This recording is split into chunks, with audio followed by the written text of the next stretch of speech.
کیونکہ بعض ایسے شخص چپکے سے ہم میں ملے ہیں جن کی اس سزا کا ذکر قدیم زمانہ میں بیشتر سے لکھا گیا تھا۔ یہ بے دین ہیں اور ہمارے خدا کے فضل کو شہوت پرستی سے بدل ڈالتے ہیں اور ہمارے واحد مالک اور خداوند یسوع مسیح کا انکار کرتے ہیں۔ خداوند کے زندہ اور پاک کلام میں سے یہودا اس کا پہلا باب۔ یہودا کی طرف سے جو یسوع مسیح کا بندہ اور یعقوب کا بھائی ہے، ان بلائے ہوں کے نام جو خدا باپ میں عزیز اور یسوع مسیح کے لیے محفوظ ہیں، رحم اور اطمینان اور محبت تم کو زیادہ حاصل ہوتی رہے۔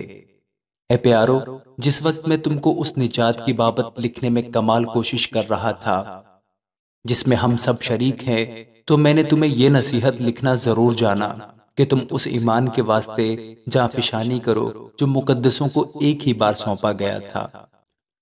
کیونکہ بعض ایسے شخص چپکے سے ہم میں ملے ہیں جن کی اس سزا کا ذکر قدیم زمانہ میں بیشتر سے لکھا گیا تھا۔ یہ بے دین ہیں اور ہمارے خدا کے فضل کو شہوت پرستی سے بدل ڈالتے ہیں اور ہمارے واحد مالک اور خداوند یسوع مسیح کا انکار کرتے ہیں۔ پس اگرچہ تم سب باتیں ایک بار جان چکے ہو تو بھی یہ بات تمہیں یاد دلانا چاہتا ہوں کہ خداوند نے ایک امت کو ملک مصر میں سے چھڑانے کے بعد انہیں ہلاک کیا جو ایمان نہ لائے، اور جن فرشتوں نے اپنی حکومت کو قائم نہ رکھا بلکہ اپنے خاص مقام کو چھوڑ دیا، ان کو اس نے دائمی قید میں تاریکی کے اندر روز عظیم کی عدالت تک رکھا ہے۔ اسی طرح سدوم اور عمورہ اور ان کے آس پاس کے شہر جو ان کی طرح حرام کاری میں پڑ گئے اور غیر جسم کی طرف راغب ہوئے، ہمیشہ کی آگ کی سزا میں گرفتار ہو کر جائے عبرت ٹھہرے ہیں۔ تو بھی یہ لوگ بھی اپنے وہموں میں مبتلا ہو کر ان کی طرح جسم کو ناپاک کرتے اور حکومت کو ناچیز جانتے اور عزت داروں پر لعن طعن کرتے ہیں۔ لیکن مقرب فرشتہ میکائیل نے موسیٰ کی لاش کی بابت ابلیس سے بحث و تکرار کرتے وقت لعن طعن کے ساتھ اس پر نالش کرنے کی جرت نہ کی، بلکہ یہ کہا کہ خداوند تجھے ملامت کرے، مگر یہ جن باتوں کو نہیں جانتے ان پر لعن طعن کرتے ہیں، اور جن کو بے عقل جانوروں کی طرح طبعی طور پر جانتے ہیں ان میں اپنے آپ کو خراب کرتے ہیں۔ ان پر افسوس کہ یہ قائن کی راہ پر چلے اور مزدوری کے لیے بڑی حرص سے بلعام کی سی گمراہی اختیار کی اور کورہ کی طرح مخالفت کر کے ہلاک ہوئے۔ یہ تمہاری محبت کی ضیافتوں میں تمہارے ساتھ کھاتے پیتے وقت گویا دریا کی پوشیدہ چٹانیں ہیں۔ یہ بے دھڑک اپنا پیٹ بھرنے والے چرواہے ہیں۔ یہ بے پانی کے بادل ہیں جنہیں ہوائیں اڑا لے جاتی ہیں۔ یہ پتجھڑ کے بے پھل درخت ہیں جو دونوں طرح سے مردہ اور جڑ سے اکھڑے ہوئے ہیں۔ یہ سمندر کی پرجوش موجیں ہیں جو اپنی بے شرمی کی جھاگ اچھالتی ہیں۔ یہ وہ آوارہ گرد ستارے ہیں جن کے لیے ابد تک بے حد تاریکی دھری ہے۔